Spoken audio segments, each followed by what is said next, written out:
tell you this, if you are a turd, recognize it and fix it.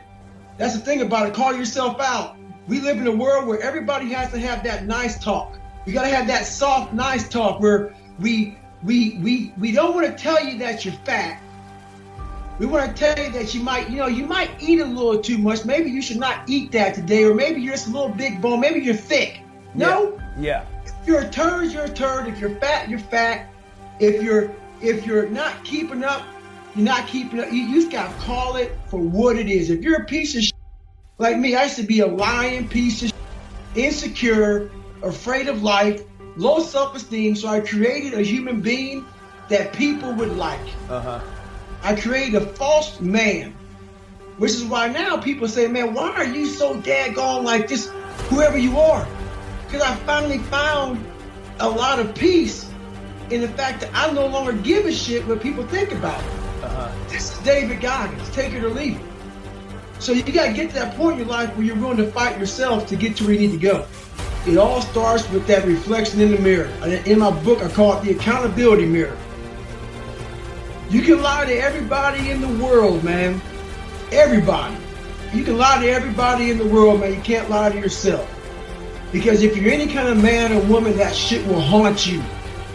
It will haunt you to death. It will eat at you because you will know I am not who I say I am. Right. And if you have any kind of character whatsoever, it will eat at you, man, like a bear eating at a daggone meal.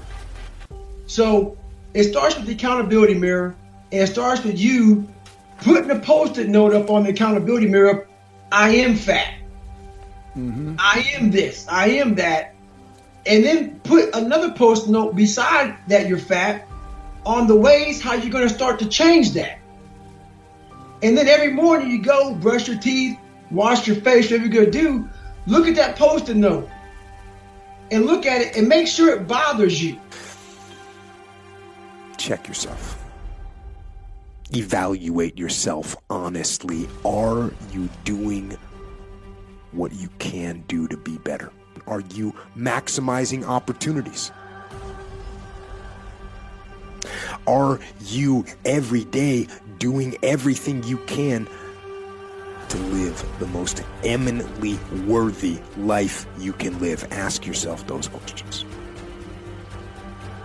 And when you realize that you fall short, that we all fall short, when you realize that, then get yourself on the path to correct those shortfalls by going out there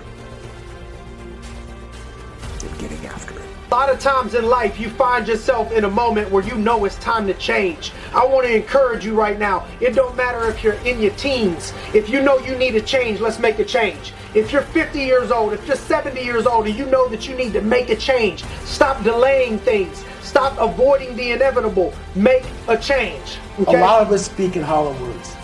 I used to speak in hollow words. I don't do it anymore. Everything that comes out of my mouth has substance. It's real. And we all have these feelings in our bodies, in our minds, in our souls. I act on mine.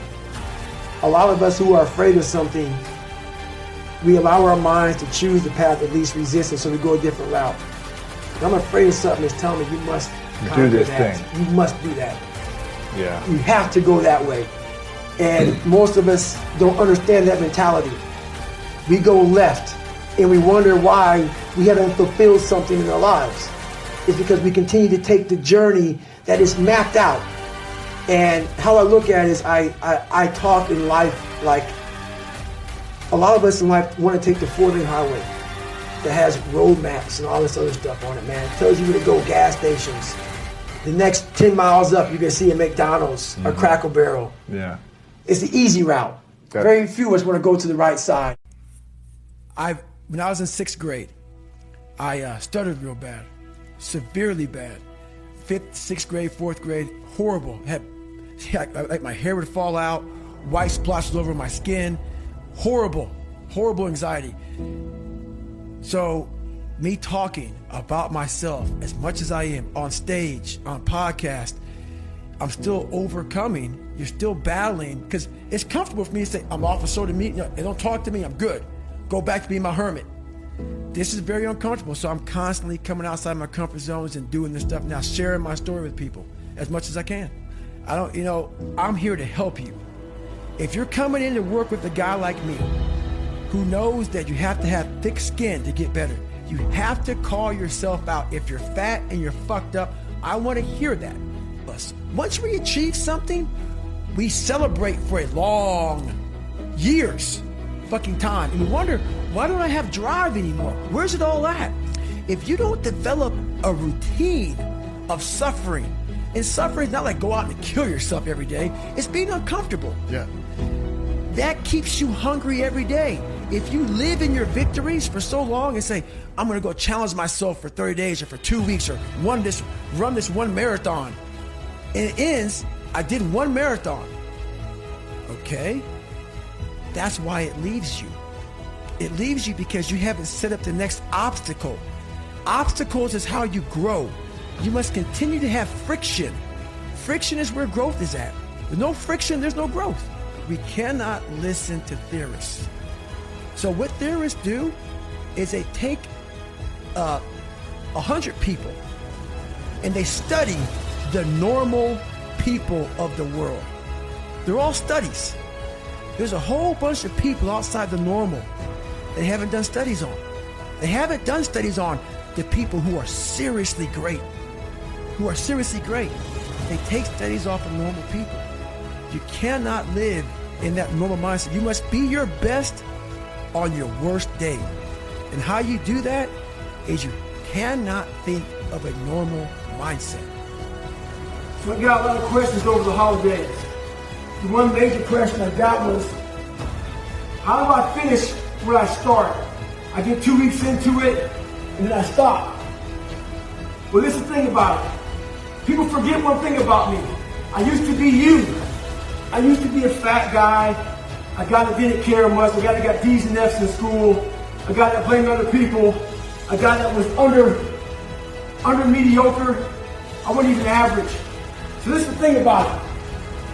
I'm going to tell you what people don't want to tell you. Why you stop is because you're lazy. It's because you don't mind getting bad grades in school.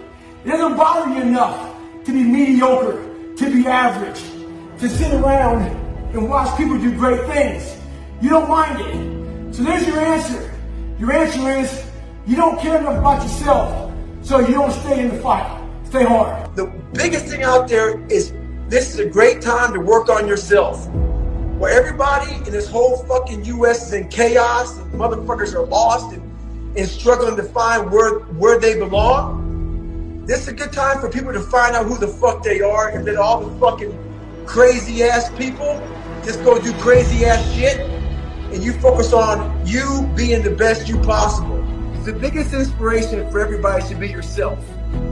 You should be your biggest inspiration. And so to do that, you gotta work your fucking ass off. So your biggest inspiration should be yourself. So you don't kiss my ass, don't kiss anybody's fucking ass. And figure out yourself and be your biggest inspiration, man. Be your own fucking hero. But here's some steps that are gonna help you as you evolve in making a change for the better. Step 1, change happens little by little. It's not something that's gonna happen overnight. So you can start to make this change, but it might not work for you, but you gotta get started. You gotta get started. I heard a wise man say one time that you don't have to be great to get started, but you gotta get started in order to be great.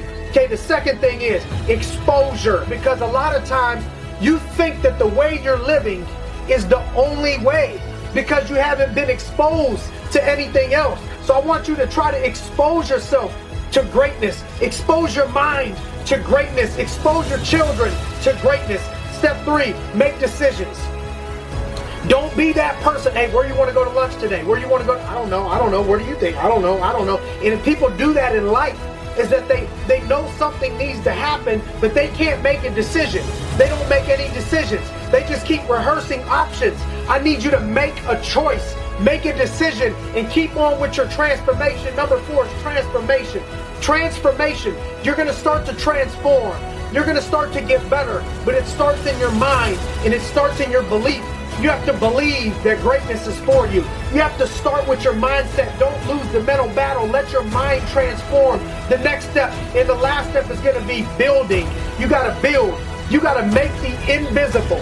things that you can't see. Make the invisible become visible.